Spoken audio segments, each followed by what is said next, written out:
Tilt, flow state, confidence, and ego. All of those words have one thing in common, and that is player mentality. And that is the point of discussion in today's video. Let's get right into it.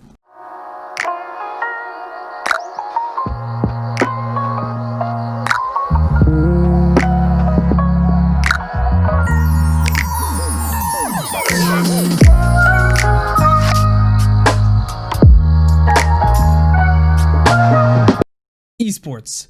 What sets them apart from a sport like football and soccer? Solid mental fortitude and cognition are prime factors dividing pros and casuals. It was to my surprise that no one really has made content recently about this subject.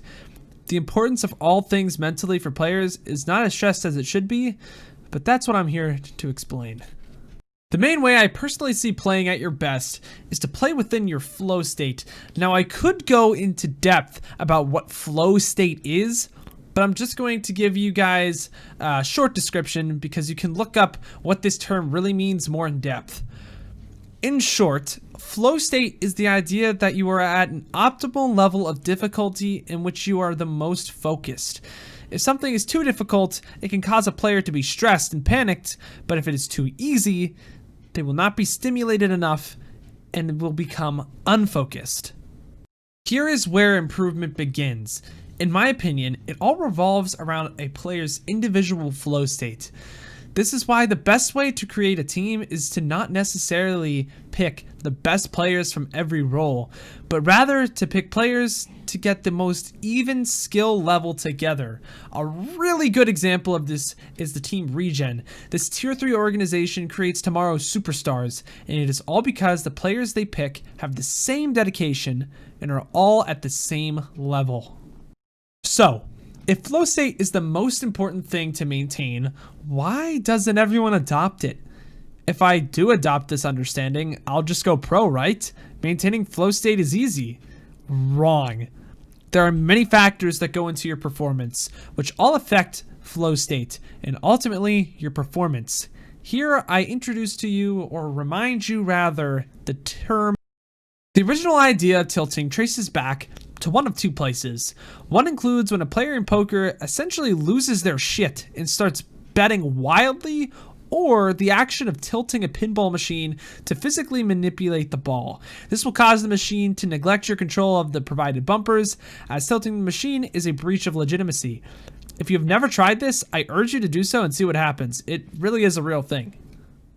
Tilt in Overwatch, and in any game really, derives from these original terms. My personal definition of tilt is when a player continues to play the game after losing or failing many times, consecutively to the point where the player is drifting away from their mind's normal playing state. Everybody tilts, even if it isn't in gaming, and it is really important to realize it. Generally, players will tilt after they start losing 2 or more games in a row. This is why most Overwatch YouTubers in the past tell players that to climb, you should stop playing if you lose 2 in a row, which I do personally agree with. If you have ever tuned into my stream, sometimes I tilt even quicker than that, and if you look closely, you will quickly realize that the quality of my play diminishes drastically. So why am I bringing tilt up? I'm bringing tilt up because it is one of the few factors that guides players away from achieving their flow states, even if they don't realize it.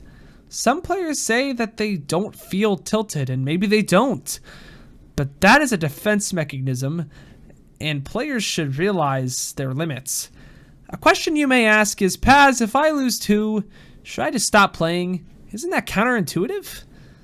Well, in short, yes, but use this time in another way. If you are constantly losing and don't know why, use that time to hop on your alt account and practice. Maybe analyze your own gameplay in a VOD review, or go outside and just relax and get some homework done. While this may be a short solution for tilt, it is not all. Tilt does not just find players in the rank system. It happens to players in team settings too. This is mostly in the form of ego, which almost everyone has suffered with at some point in time, myself included. A player's attitude in scrims says a lot about them. Big egos not only hinder a player's personal performance, but the team's performance too. If you deny your room to improve, you are bottlenecking the entire team's success.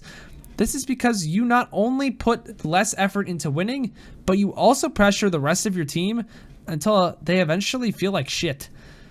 Added pressure is not needed, as it will knock players again off of their flow state balance and cause them to slow drastically in improvement. While ego is bad, however, confidence is needed. What is the difference though?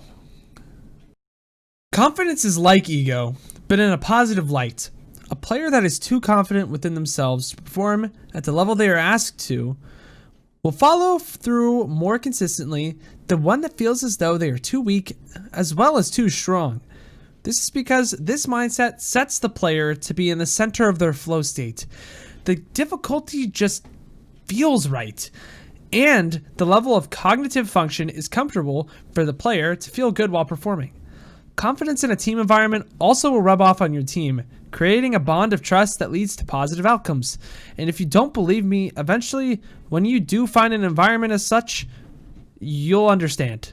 Regen does a fantastic job with this, as I mentioned prior. Before I wrap up the video though, I have one last subject to talk about. Mental health is just as important as mentality. If you feel as though you are not getting anything out of the game, that is understandable. And if you are depressed or have other conditions arising from Overwatch that are hindering your daily life, please do take a break. And breaks don't hinder your path to pro, as you will be even more motivated to play when you come back. I've done it myself. If you need someone to talk to, feel free to join my Discord. And if it's a little more serious, know that you do matter, and that the suicide prevention hotline number is 1-800-273-8255. Remember that Overwatch is meant to be fun, and if it is not, reflecting and taking steady breaks will actually help you in the long run. To wrap up the video, make sure that you keep your head up and level. The path to pro is a mentally taxing one, but if you can become one with your mind and understand yourself, the path is much brighter on the other side. If you enjoyed the video and would like to see more content like this in the future, please like, subscribe, and give me a comment down below. I stream every Monday, Wednesday, and Friday at 4 p.m. Eastern as well, link in description. But until next time, I've got a peace out and pass out. I'll see you in the next one.